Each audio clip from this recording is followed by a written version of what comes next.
बाबा पालागी। खुश रहा बच्चा। बतावा। कहा था बाबा हमारे मेरा लड़कियां हवैया बाटा ही है, बताउतन का होए ओकरे। करे हाँ हाथ दिखावा। ओ करे बेटा न बेटी। हमरे मेहरारू खवैया बाटा ही है, बाबा के कहा बाटन बेटा न बेटी ना होए का। जा बच्चा का खड़ा है जा, जौन हम कह दिए वही हो। बाबा पालागी। खुश रहा। बतावा बच्चा का कष्ट बा। कहा थे हमारे मेहरारू की लड़कियां होइए बा देह का होए। तोहरे मेहरारू के हाँ बेटी न बेटा। हमारे मेहरारू की लड़कियां होइए बा, लेकिन बाबा काहे मना करतन कि बेटी ने बेटा कहता है। हमें लगता है कि कुछ नहीं आवत। कहो बाबा हाँ हमरे मेहरारू तो बेटवा भा, तो कह रहा बेटा न बेटी। बच्चा समझ नहीं पाया।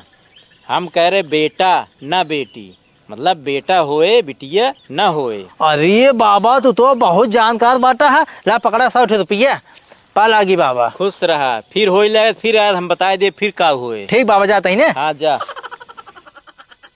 बाबा हाँ तो कहा था हमारे लड़के ना हो हमारे बिटिया भाई, कहा बेटी ने बेटा। अरे तो बच्चा समझ नहीं पाया ना, हम कह रहे बेटी ना बेटा, मतलब बिटिया होए बेटवा ना होए। अरे बाबा तू तो बहुत जानकार है। और का? जानकार बढ़बई की कौनो इससे समय समझता है। जा खुश रहा। फिर हो ले बताया फिर बताए देव का हुए। ठीक है बाबा।